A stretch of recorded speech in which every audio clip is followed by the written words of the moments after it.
तो आज की कहानी है किंग लियर की।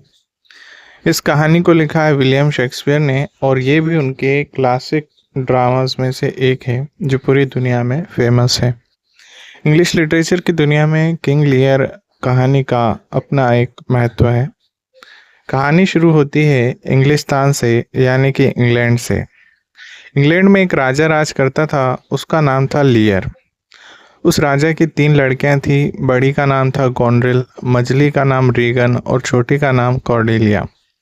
गोनरिल का विवाह अल्बनी के ड्यूक के साथ हुआ था। रीगन का विवाह कॉर्नवेल के राजा से हुआ था। कॉर्डेलिया की शादी अभी नहीं हुई थी। फ्रांस नरेश और बरगंडी का ड्यूक दोनों ही कॉर्डेलिया से विवाह करना चाहते थे। इसी इरादे से लियर के दरबार में बहुत दिनों से उपस्थित थे। जिस समय का हम वर्णन कर रहे थे उस समय लियर की उम्र 80 साल की हो गई थी। वह बुढ़ापे के कारण कमजोर और उत्साहहीन हो गया था। अब उसमें राज प्रबंध करने की शक्ति नहीं थी और वह चाहता था कि अपनी संतान को गद्दी पर बैठा के ईश्वर भजन में लग जाए और मृत्यु की तैयारी करे, जो उसके बहुत पास आ गई थी। ऐसा सोचकर लियर ने एक दिन अपनी तीनों बेटियों को दरबार में बुलाया और अपनी इच्छा बताई। राजमंत्री ने सारे राज्य का नक्शा पेश किया और लियर ने उसके 3 बराबर हिस्से कर दिए। परंतु राज्य बांटने से पहले उसकी इच्छा हुई कि अपनी लड़कियों की परीक्षा ले कि उनमें से कौन उसको सबसे अधिक प्यार करती है। इसलिए उसने अपने दोनों दामादों को बुला के कहा कि अब हम बूढ़े हो गए हैं और हमारी मृत्यु निकट आ रही है। इसलिए हमारा यह विचार है कि अपने कमजोर कंधों से राज्य के भार को उतार के तुम्हारे मजबूत कंधों पर रख दें। हमने राज्य को 3 बराबर भागों में बांट दिया है। 2 को तो तुम दोनों ले लो और तीसरा कॉर्डेलिया का भाग है, जिसके विवाह के लिए फ्रांस नरेश और बरगंडी के ड्यूक ठहरे हुए हैं। देखना चाहिए कि इसको कौन लेता है। परंतु यह हिस्सा करने से पहले हम एक बात पूछना चाहते हैं। और अपनी लड़की गोनरिल से राजा पूछता है, तुम सब बहनों में सबसे बड़ी हो, बताओ तुम मुझसे कितना प्रेम करती हो? जो जितना प्रेम करेगी उसे उतना ही ज्यादा राज्य दिया जाएगा। गोनरिल ने उत्तर दिया, पिताजी मुझे आपसे जितना प्रेम है उसका मैं क्या वर्णन करूं। सच तो यह है कि मैं इस प्रेम का वर्णन कर ही नहीं सकती। आप मुझे मेरी जान, स्वाधीनता, आंख आदि सभी चीज़ों से अधिक प्रिय है। ऐसी कौन सी चीज़ है जिससे अधिक मैं आपको प्यार नहीं करती हूँ? क्या मेरा प्रेम बोलने से प्रकट हो सकता है? क्या मन से इस प्रेम का मनन हो सकता है? राजा अपनी बड़ी बेटी के मुंह से अपने प्रेम के बारे में सुनकर बहुत खुश हो गया और सोचने लगा कि उसकी बड़ी बेटी उससे सच्चा प्रेम करती है और वह इस पर विश्वास कर सकता है। इसलिए उसे गोनरिल और उसके पति को राज्य का तीसरा हिस्सा दे दिया। फिर उसने अपनी मंझली बेटी रीगन, जो कि उसकी सबसे बड़ी बेटी के समान ही खोखली थी, से पूछा कि वह क्या कहना चाहती है। तो उसने भी अपनी बड़ी बहन के समान ही उत्तर दे दिया। तब राजा ने खुश होकर उसे भी राज्य का तीसरा हिस्सा दे दिया। तब राजा इतना प्यार करने वाली बेटियों को पाके खुद को बहुत धन्य समझ रहा था। इसके बाद उसने अपनी छोटी बेटी कॉर्डेलिया को बुलाकर पूछा कि क्या वह उससे सबसे ज्यादा प्यार करती है, और उसने सोचा कि वह भी सब वही बातें कहेगी जो उसकी बहनों ने कही थी। परंतु कॉर्डेलिया अपनी बहनों की बनावटी बातों से बहुत ज्यादा दुखी हो गई थी, क्योंकि वह जानती थी कि उसकी बहनें सिर्फ राज्य पाने की इच्छा से राजा को खुश करने के लिए ऐसा कह रही है। इसलिए उसने राजा से कहा कि मैं आपको अपने कर्तव्य के अनुसार ही प्रेम करती हूँ, न तो कम और न ज्यादा। यह बात सुन के राजा को बहुत धक्का लगा, क्योंकि वह उसकी सबसे प्यारी बेटी थी। उसे लगा कि यह बात कहकर वह अपना भविष्य खराब कर रही है। कार्डेलिया ने फिर कहा, आप मेरे पिता हैं और मेरे जीवन जो है वो आप ही से है। खाना भी आप ही देते हैं, इसलिए मैं आपको प्यार करती हूँ और आपके आज्ञा का पालन भी करती हूँ। क्या मेरी बहनों के पति ये कह सकते हैं कि उनकी पत्नियों को अपने पतियों से प्रेम नहीं है? यदि मेरा विवाह हुआ तो आधा प्रेम, आधा कर्तव्य और आधा ध्यान पति को देना पड़ेगा, क्योंकि प्रत्येक स्त्री का कर्तव्य है कि पति की सेवा करे और उसकी आज्ञा का पालन करे। मैं अपनी बहनों की तरह ऐसा विवाह नहीं कर सकती कि पिता के अलावा और किसी से प्यार ही न करूं। लियर कहता है, क्या तुम सचमुच मन से कह रही हो? कॉर्डेलिया कहती है कि हाँ लॉर्ड, मैं अपने मन से कह रही हूँ। लियर कहता है, इतनी छोटी और इतनी खोटी? कॉर्डेलिया कहती है, पिताजी इतनी छोटी और इतनी सच्ची। लियर कहता है, अच्छा तुम अपनी सच्चाई को शहद लगाकर चाट लो। भगवान की कसम, मैं तुमसे नफरत करता हूँ। मेरे सामने से चली जाओ, तुम मेरी लड़की नहीं हो। मैं कुछ भी राज्य तुम्हें नहीं दूंगा। चल हट जाए यहाँ से। सच तो यह है कि कॉर्डेलिया के दिल में अपने पिता के लिए अगाध प्रेम था। वह इसको बोल के प्रकट नहीं कर सकती थी। जब उसने देखा कि उसकी बहनें चिकनी चुपड़ी बातें बनाकर अपने पिता की आंखों में धूल डाल रही थी, तब कॉर्डेलिया इस बनावटी व्यवहार पर दुखी हो रही थी। अंत में उसने निश्चय कर लिया कि यदि मैं भी ऐसी खुशामद की बातें करूंगी तो सच और झूठ पे कुछ भी अंतर नहीं रहेगा। इसलिए यही अच्छा है कि चुप रहूं और जो कुछ कहूं साफ और सच सच कह दूं। संभव था कि वह किसी अन्य समय पर यह सब बातें अपने पिता से कह सकती थी कि मैं भी उतना ही प्रेम करती हूँ जितनी जितना प्रेम का मेरी बहनें बहाना बना रही हैं, परंतु इस समय उसे यह दिखाना था कि जो प्रेम मुझे आपसे है वह राज्य के लिए नहीं है किंतु बिना किसी स्वार्थ के है। यही कारण था कि कॉर्डेलिया ने लियर के प्रश्नों का इस रुखाई से उत्तर दिया। जिस समय वह यह बातें कर रही थी उसका चेहरा प्रेम और पवित्रता के मारे चमक रहा था, परंतु अंधे लियर को यह बातें कहाँ समझ आने वाली थी। वह तो खुशामद और झूठी प्रशंसा का शिकार हो रहा था। उसे बुढ़ापे और गुस्से के कारण सच झूठ का बोध नहीं था। जब उसने अपनी छोटी बेटी की बातें सुनी तो वह गुस्से के मारे कांपने लगा और उसे शेष तिहाई राज्य को भी गॉन्ड्रिल और रिगन को दे दिया। अपने लिए उसने ये सोचा कि मैं राजा कहलाऊंगा, परंतु राज प्रबंध इन दोनों के हाथों में रहेगा और 100 नौकर जो सभ्य और कुलीन होंगे मेरे साथ रहेंगे, जिनका खर्च एक एक महीना बारी बारी से दोनों लड़कियां दिया करेगी। कॉर्डेलिया अपने शील तथा गुणों के कारण राज्य को प्रिय थी। कोई भी मनुष्य ऐसा नहीं था जो उसका हित चाहता हो। इसलिए जब लियर के इस बुद्धि रहित और गुस्से के कारण दिए आदेश को सुना तब सारे सभासद घबरा उठे। उन्हें राजा का यह अन्याय बहुत ही बुरा लगा, परंतु किसी में भी यह हिम्मत नहीं थी कि वो राजा से कुछ कह सके। जब सब लोग दुखी होकर लियर के चेहरे की ओर देख रहे थे और बेचारी कॉर्डेलिया पिता के गुस्से से पीड़ित हुई एक कोने में खड़ी थी, तब अर्ल ऑफ केंट ने उसका पक्ष लिया। केंट राजा का एक प्रतिष्ठित और प्रिय मंत्री था। इस पुरुष में साहस, प्रेम, राजभक्ति, धर्मपरायणता तथा सत्य प्रेम सभी गुण थे। जब केंट ने कॉर्डेलिया की भलाई की बात राजा से करनी चाहिए तब लियर और भी अधिक गुस्सा हो गया और उसको चुप करना चाहा, परंतु केंट कहने लगा, महाराज मैं आपको राजा के समान इज्जत करता हूँ, पिता के समान आपकी भक्ति करता हूँ, नौकर के समान आपका आज्ञाकारी हूँ। लियर कहता है, देखो केंट चुप रहो, तुम मुझे नहीं जानते। शेर और उसके गुस्से के बीच में आना उचित नहीं है। केंट कहता है, प्रभु मेरा जीवन आप पे न्यौछावर हो चुका है, इसका तो मकसद ही यह है कि आपके काम आए। मुझे न तो जीवन की इच्छा है और न मृत्यु का डर, फिर भी आप मृत्युदंड का डर दिखाकर मुझे अपने कर्तव्य पालन से रोकना चाहते हैं। वह सब बेकार है। चाहे जो हो, केंट कभी अपने कर्तव्य से हट नहीं सकता। अब तक मैं श्रीमान का मंत्री रहा हूँ और मैंने बहुत से गंभीर विषयों में अपने विचार प्रकट किए हैं। अब ये देखकर कि आप गुस्से के मारे अन्याय कर रहे हैं, मंत्री का कर्तव्य है कि अपने राजा को अनुचित व्यवहार से रोक के सच के रास्ते पर चलाए। मेरी ये प्रार्थना है कि श्रीमान फिर विचार करें और ऐसा अन्याय नहीं करें। मैं आपको यकीन दिलाता हूँ कि आपकी छोटी बेटी कॉर्डेलिया आपसे कुछ कम प्रेम नहीं करती है और ये दोनों लड़कियां जो आज चापलूसी कर रही है वास्तव में ऐसी नहीं है जैसा आप इनको समझते हैं। लियर कहता है, केंट चुप रहो नहीं तो तुम मारे जाओगे। केंट कहता है, महाराज यदि आप अन्याय करें और परेशानी से बचे रहें तो मुझे अपने जीवन की कुछ भी इच्छा नहीं है, परंतु जब मेरा स्वामी मदहोश होकर अन्याय कर रहा है तब मेरा यही कर्तव्य है कि उनको गलत रास्ते पर जाने से रोक के अच्छे रास्ते पर लाऊं। लियर कहता है, तुम यहाँ से दूर रहो। ये कहकर राजा ने केंट का सिर काटना चाहा, परंतु सब लोगों ने जैसे तैसे उसे बचा लिया। केंट कहता है, महाराज यदि मारना चाहते हो तो मार डालिए। आप इस समय उन्मत्त हो रहे हैं। उन्मत्त मनुष्य अपने रोग से प्रेम करता है और वैद्य को मारना चाहता है। जब तक मेरे मुंह में जबान है तब तक मुझ में बोलने की शक्ति है। मैं तो यही कहूंगा, अन्याय मत करिए, अन्याय मत करिए। राजा लियर बहुत गुस्सा होने लगा। उस बुद्धिहीन ने यह नहीं सोचा कि मेरा राजभक्त मंत्री जो कुछ कह रहा है वह ठीक ही कह रहा है। उसने उसी समय केंट को देश निकाला दे दिया और आज्ञा दी कि यदि 6 दिन के बाद वह राज्य के अंदर पाया जाएगा तो उसे मृत्युदंड दे दिया जाएगा। केंट कहता है, बहुत अच्छा, राजा की आज्ञा सिर माथे पर, मैं अभी जाता हूँ। जब राजा ही बुद्धिहीन हो तो मेरा दरबार में रहना वनवास से अच्छा नहीं। ईश्वर कॉर्डेलिया की सहायता करे, ये बहुत बुद्धिमान और सुशीला है। ईश्वर से मेरी प्रार्थना है कि बड़ी पुत्रियां भी राजा से वैसा ही प्रेम करें जैसा कि वे कह रही हैं। मैं अब किसी नए देश में जाके पुराने ढंग से जीवन बिताऊंगा। केंट तो ये कहकर वहां से चला गया। अब लियर ने ड्यूक ऑफ बरगंडी को बुलाया जो कॉर्डेलिया से विवाह करने की इच्छा से उसके दरबार में ठहरा हुआ था और उससे कहा कि आपकी इच्छा कॉर्डेलिया से विवाह करने की है, परंतु मैं उसे कुछ भी दहेज नहीं दूंगा। क्या इसके बाद भी आप ऐसा करने को राजी है? ड्यूक ऑफ बरगंडी कहते हैं, महाराज आपने अपने राज्य का 1/3 भाग देना स्वीकार कर लिया है, इसलिए मुझे इसी में संतोष है, मैं अधिक नहीं चाहता। लेकिन किंग लियर कहते हैं, नहीं नहीं महाशय, अब मेरा विचार बदल गया है। अब कॉर्डेलिया को कुछ नहीं मिलने वाला। जब यह हमारी छोटी बेटी थी तब यह हमको अपनी जान से भी प्यारी थी। उस समय जो कुछ हम उसे देते थे वह थोड़ा था, परंतु अब यह हमारी बेटी ही नहीं रही। अब यह प्रेम के लायक नहीं है किंतु नफरत के लायक है, इसलिए शाप, निंदा और नफरत ही उसका दहेज है। इस पर भी यदि आप उसे विवाह करना उचित समझते हैं तो आप कर लीजिए। ड्यूक ऑफ बरगंडी कहते हैं, श्रीमान मुझे क्षमा कीजिए, यदि आप दहेज नहीं देंगे तो मैं भी विवाह नहीं करूंगा। किंग लियर कहते हैं अच्छा तो जाइए। इसके बाद उसने फ्रांस के नरेश को बुलाया क्योंकि उसकी भी कॉर्डेलिया से विवाह करने की इच्छा थी और उससे कहा कि कहिए श्रीमान, आपका क्या विचार है। मैं तो इससे नफरत करता हूँ, इसलिए आपके लिए भी ये उचित नहीं है कि इससे विवाह करें।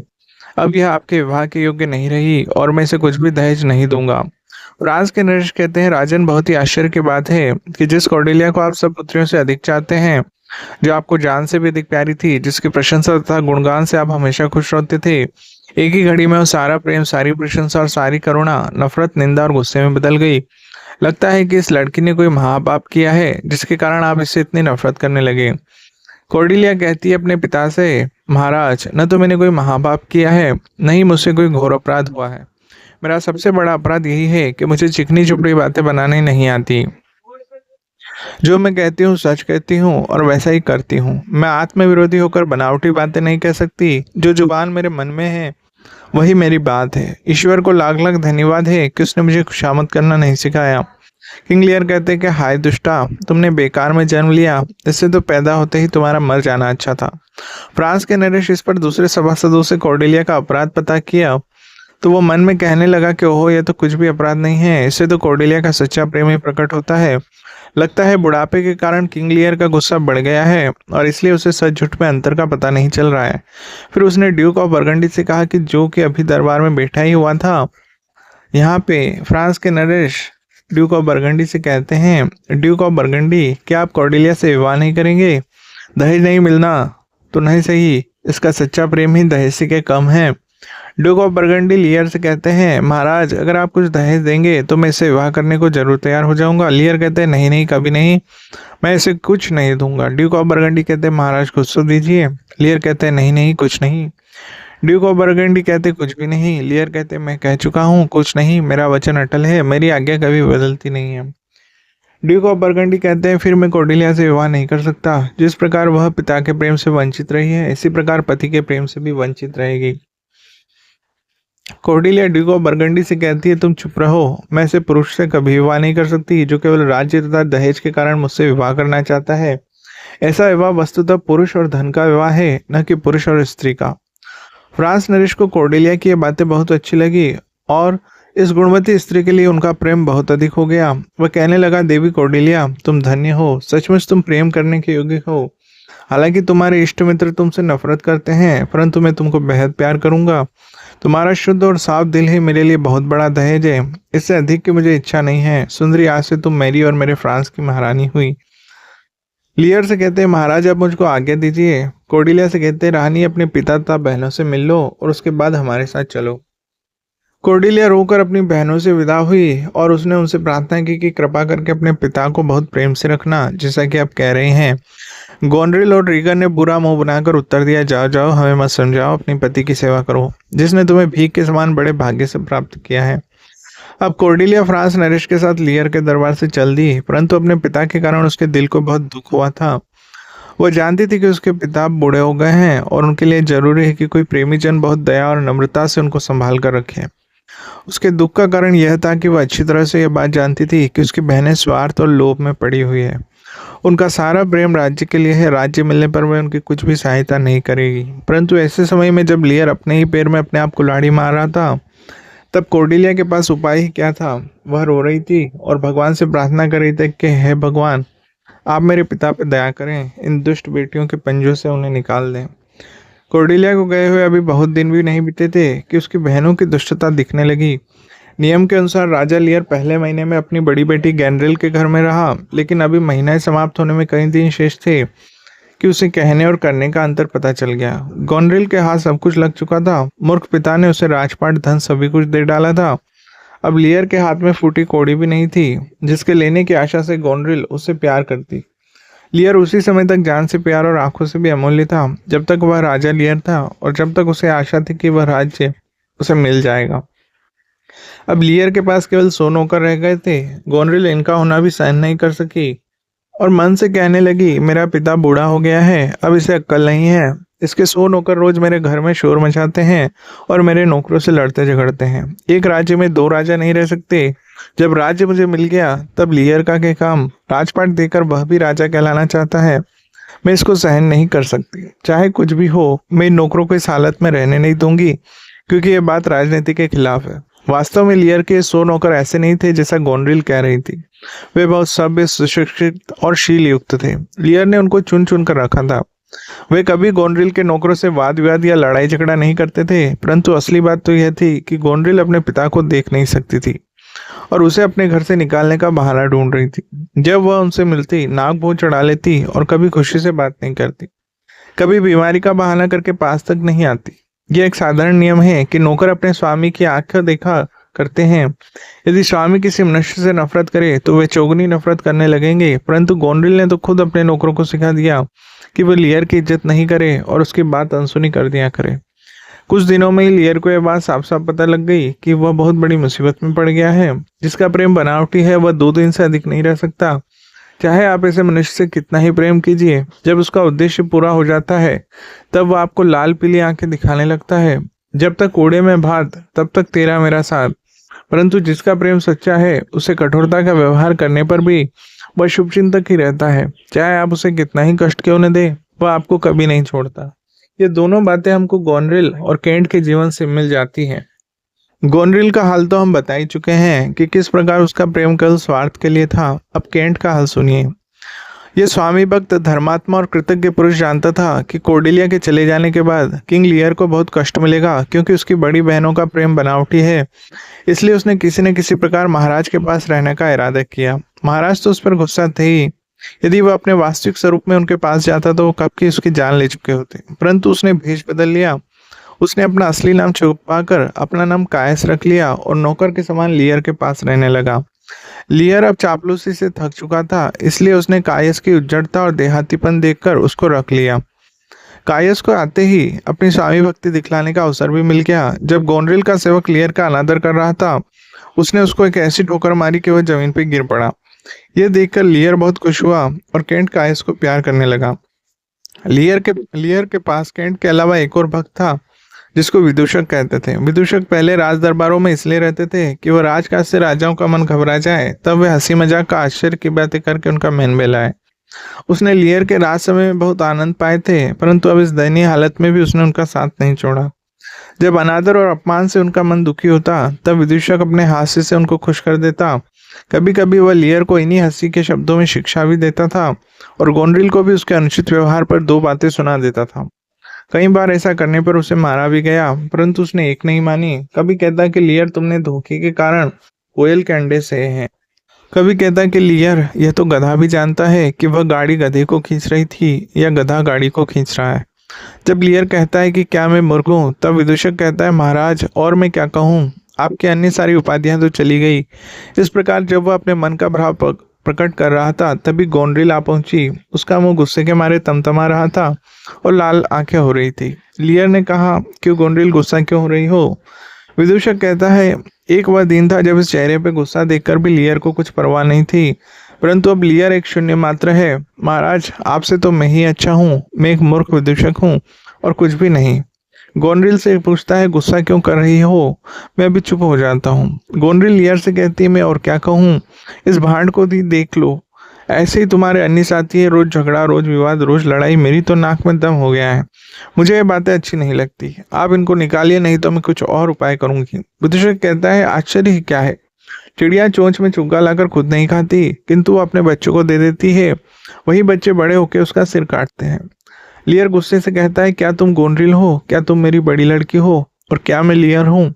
क्या लियर ऐसा ही था? क्या वह इसी प्रकार की बातें करता था? क्या मेरी 2 आंखें हैं? लियर जागता है या सोता है? हाय, क्या कहूँ, मैं लियर नहीं, केवल लियर की परछाई हूँ। हमारी एक लड़की थी, नहीं है स्त्री। तुम्हारा नाम क्या है? गोनरिल कहती है, देखो, मुझे आपकी ये बातें अच्छी नहीं लग रही हैं। मैं साफ साफ कह रही हूँ कि आपको इनको निकाल देना चाहिए। मैं इनका फालतू खर्च नहीं उठा सकती। ये लोग रोज दुराचार करते हैं और इनमें एक एक मनुष्य एक एक राक्षस के बराबर है। इनका क्या काम है? बस 2-1 नौकर रख लीजिए। गोनरिल की बातें सुनकर लियर का दिल दुख के कारण तार तार हो गया और वह कहने लगा कि मेरे नौकर ऐसे नहीं हैं। हाय कॉर्डेलिया, हाय पुत्री, मैंने तुम्हें बेकार निकाल दिया। इसके सामने तुम्हारा अपराध जरा भी नहीं था। सिर पीट के लियर कहता है कि आज तुम्हारी क्या हालत हो गई है, सिर फट जा, और है मूर्खता, तुम इससे निकल जाओ। ये कहकर उसने घोड़े सजवाए और कहने लगा, गोनरिल राक्षसी, लो मैं जा रहा हूँ। हे ईश्वर, इसे संतान मत देना, और यदि दो तो ऐसे कृतज्ञ देना जिससे इसे भी पता चल जाए कि कृतज्ञ संतान से कितना दुख होता है। फिर रोकर लियर कहता है, हाँ लियर, क्या तुम्हें एक कृतज्ञ लड़की रुला सकती है? मैं अब यहाँ नहीं रहूंगा, मैं अपनी प्यारी रीगन के घर जा रहा हूँ। चांडाली, तुम्हें शर्म नहीं आती? इस समय गोनरिल का पति अल्बनी भी वहां आ गया और लियर से क्षमा मांगने लगा, परंतु उसने एक नहीं सुनी और रीगन के घर चल दिया। रीगन अपने पति के साथ इस समय कॉर्नवॉल में बहुत आनंद से राज कर रही थी। लियर को आशा थी कि रीगन के व्यवहार गोनरिल के समान नहीं होगा, इसलिए उसने केंट को उसके पास भेजा और कहा कि तुम उसको मेरे आने की खबर दो और मैं बाद में आऊंगा। केंट जब चला गया तब लियर विदूषक से कहने लगा, रीगन मेरा बहुत आदर करेगी, उसका प्रेम गोनरिल के समान नहीं है। विदूषक कहता है कि हाँ हाँ, बहुत आदर, बहुत ज्यादा आदर, कई गज का आदर। रीगन और गोनरिल में उतनी ही समानता है जितनी एक सेब और दूसरे सेब में। मैं वही कह सकता हूँ जो कह सकता हूँ। लियर कहता है, अरे क्या कह सकते हो तुम? उसके बाद विदूषक कहता है, यही कि जैसा स्वाद एक सेब का है वैसा ही दूसरे सेब का। क्या तुम कह सकते हो कि आदमी की नाक के दोनों ओर दो आंखें क्यों होती हैं? लियर कहता है, नहीं। विदूषक कहता है, इसलिए कि जिसको नाक से सूंघ नहीं सकते उसे आंखों से देख सके।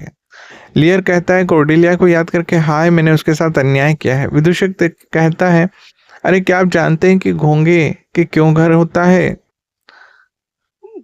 लियर कहता है, नहीं। विदूषक कहता है, सिर रखने के लिए। यदि वह सब कुछ अपनी लड़कियों को देते तो अपना सिर कहाँ रखे? अरे क्या जानते हो कि 7 सितारे 7 ही क्यों हैं? लियर कहता है, इसलिए कि 8 नहीं। विदूषक कहता है, यदि आप मेरे भांड होते जैसा कि मैं आपका हूँ और इतनी जल्दी बूढ़ा हो जाता तो मैं आपको बहुत मारता। लियर कहता है, क्यों? विदूषक कहता है, बिना बुद्धिमान हुए कहीं बूढ़े होते हैं? केंट कहता है, जब रीगन के घर पहुंचा तब उसने देखा कि गोनरिल का वही नौकर जिसे उसने एक ठोकर मारी थी दरवाजे पे खड़ा हुआ है। उसे उस चांडाल की सूरत देख के बहुत गुस्सा आया, क्योंकि वह जानता था कि गोनरिल ने जरूर कोई बुरी खबर इसके हाथ भेजी होगी। इसलिए उसने इस पापी आदमी को फिर ठोकर मार दी। जब रीगन और कॉर्नवॉल नरेश को खबर मिली तब उन्होंने गुस्से के मारे केंट को कटघरे में डलवा दिया।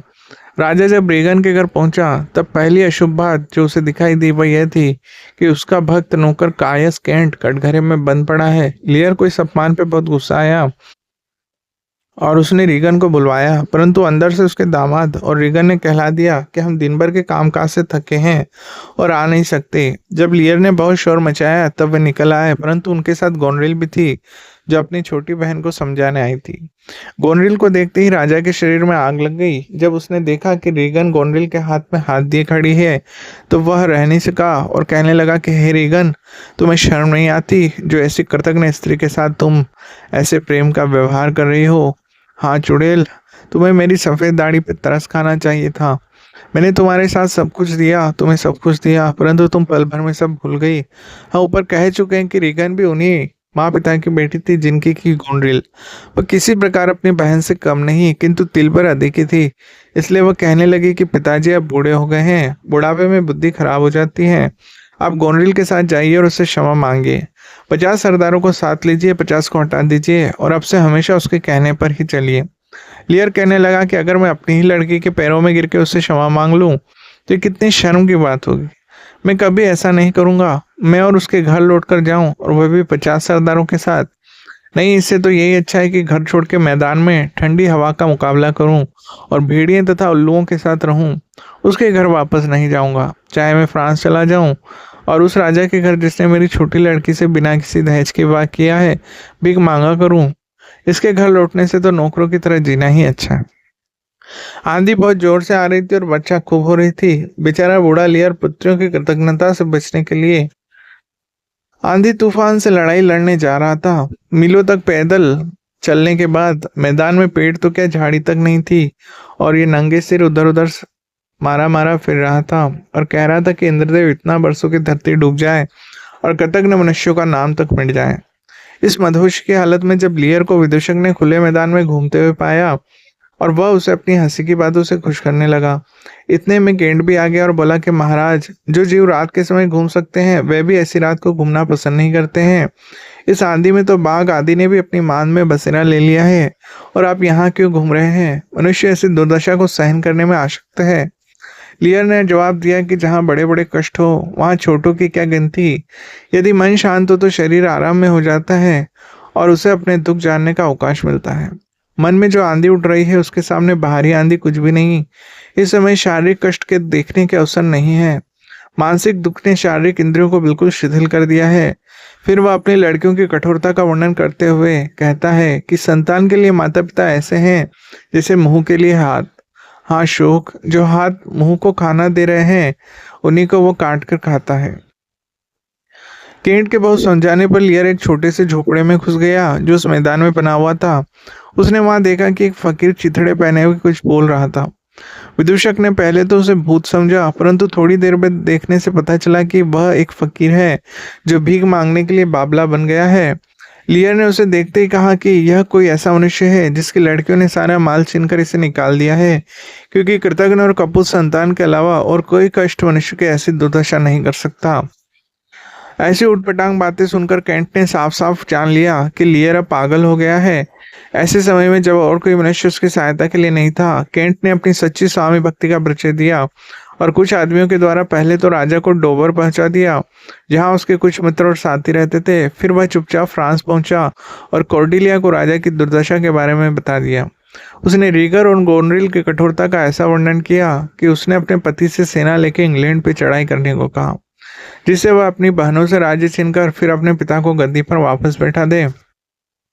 जैसा कि ऊपर बता चुके हैं, लियर को केंट ने आंधी तूफान से बचाकर डोवर पहुंचा दिया था, परंतु लियर अपने संरक्षकों से छुपकर भाग गया और पागलपन की हालत में इधर उधर घूमने लगा।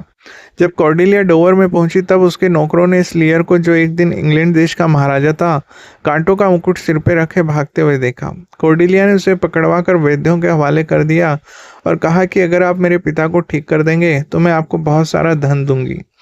वैद्यों ने बहुत देर तक कॉर्डिलिया को अपने पिता से मिलने नहीं दिया और अनेक प्रकार की दवाइयों से उसे सुलाने की कोशिश की। जब कई घंटे सोकर लियर को होश आया तब उसने देखा कि कॉर्डिलिया उसके पास खड़ी है। उन दोनों का मिलन बहुत दिल को भेदने वाला था। बूढ़े लियर के मन में अनेक प्रकार के विचार उठ रहे थे। एक तो कॉर्डिलिया को देखकर उसका दिल गदगद हो रहा था और दूसरी ओर अपनी करतूतों को याद करके उसे शर्म आ रही थी कि वह पुत्री जिसे उसने इतना अपमान करके निकाल दिया था आज उसके ऊपर इतनी दया कर रही है। ऐसे विचारों में मग्न होकर वह फिर मदहोश हो गया और उसे यह भी सुध नहीं थी कि वह कौन है और कहाँ है, और वह कौन है जो इतने प्यार से बातें कर रही है। फिर उसने लोगों से कहा कि देखो, अगर मैं इसको अपनी प्यारी कॉर्डिलिया कहूँ तो उससे अपने अपराधों की क्षमा मांग लूँ तो तुम लोग मेरा मजाक नहीं उड़ाना। कॉर्डिलिया उसके पास खड़ी हुई उनसे आशीर्वाद मांग रही थी और कह रही थी कि पिताजी, आपको अपनी पुत्री से क्षमा मांगना उचित नहीं है। मैं वास्तव में आपकी बेटी कॉर्डिलिया हूँ। मेरा कर्तव्य है कि मैं आपकी सेवा करूँ। मैं इसलिए फ्रांस से सेना लाई हूँ कि अपनी दुष्ट बहनों को दंड दूँ। अब तक उन्हें अपनी क्रूरता का फल मिलना चाहिए। हाँ, उन्हें शर्म भी नहीं आती कि उन्होंने बूढ़े पिता को ऐसे आंधी तूफान में घर से निकाल दिया। यदि मेरे शत्रु का कुत्ता भी होता और उसने भी मुझे काटा होता तो भी मैं उसे ऐसे समय घर से नहीं निकालती और अपने अलाव पर आग तापने देती। बूढ़ा लियर ऐसी दया की बातें सुन के रो पड़ा और कहने लगा कि कॉर्डिलिया, अगर तुमने मेरे साथ ऐसा किया होता तो मुझे कुछ आश्चर्य नहीं होता, क्योंकि तुम्हारे पास ऐसा करने के लिए कुछ कारण है। परंतु तुम्हारी बहनें जिनको मैंने अपना राजपाट दे दिया, उनके पास ऐसा करने के लायक कोई कारण नहीं था। कॉर्डिलिया ने उन्हें यकीन दिलाकर कहा कि पिताजी, न उनके लिए ऐसा उचित था और न मेरे लिए। कॉर्डिलिया के संरक्षण में दवाइयों के लगातार सेवन से लियर बिल्कुल ठीक हो गया। अब हम रीगर और गोनरिल रूपी चांडालियों का कुछ हिस्सा सुनाते हैं कि किस तरह इन दोनों डायनों ने अपने किए का फल पाया। क्लोसेस्टर के जमींदार के दो लड़के थे, एक एडगर था और दूसरा एडमंड। एडमंड विवाहिता पत्नी से उत्पन्न नहीं हुआ था, इसलिए पिता की जायदाद एडगर को मिलनी चाहिए थी। एडमंड बहुत मक्कार और कुटिल था। उसकी इच्छा थी कि जिस तरह हो सके जायदाद उसे ही मिल जाए। वह अपनी ही तरह की दुष्ट स्त्रियों गोनरिल और रीगन से प्यार करता था। कॉर्नवाल का ड्यूक, जो रीगन का पति था, उसकी मृत्यु के बाद ही रीगन ने एडमंड से विवाह करने की इच्छा प्रकट कर दी, जिस कारण उसकी बहन गोनरिल के मन में जलन पैदा हो गई, क्योंकि कई बार एडमंड भी उससे अपना प्रेम प्रकट कर चुका था। गोनरिल ने अपनी बहन को भी जहर देके मार दिया। जब उसके पति ड्यूक ऑफ अल्बनी को इस बात का पता लग गया कि गोनरिल को एडमंड से प्रेम था, तो उसने गोनरिल को जेल में बंद कर दिया। गोनरिल ने जब देखा कि उसका प्यार तो उसे नहीं मिलेगा, तो उसने खुद ही अपनी जान ले ली। इस तरह दोनों दुष्ट बहनों को अपने किए की सजा मिल गई। एडमंड को यह अच्छा नहीं लगा कि उसके और गद्दी के बीच में कोई आए, इसलिए उसने कॉर्डेलिया को भी मार दिया। इस तरह ये युवती स्वर्ग में चली गई और दुनिया को यह बता दिया कि अपना कर्तव्य किस तरह पूरा किया जाता है। कॉर्डेलिया की मृत्यु के बाद लियर भी ज़्यादा दिनों तक जीवित नहीं रह सका। इस बीच एडमंड और एडगर की लड़ाई हुई, जिसमें एडमंड मारा गया और ड्यूक ऑफ अल्बनी राजा बन गया। इस तरह से कहानी ख़त्म होती है। इस कहानी में बहुत सारे इमोशन शामिल हैं और ये हमें बहुत ही शिक्षा भी प्रदान करती है। कहानी आपको कैसी लगी आप कमेंट बॉक्स में लिख के बताएं। अच्छी लगी हो लाइक करें, शेयर करें, सब्सक्राइब करें। धन्यवाद।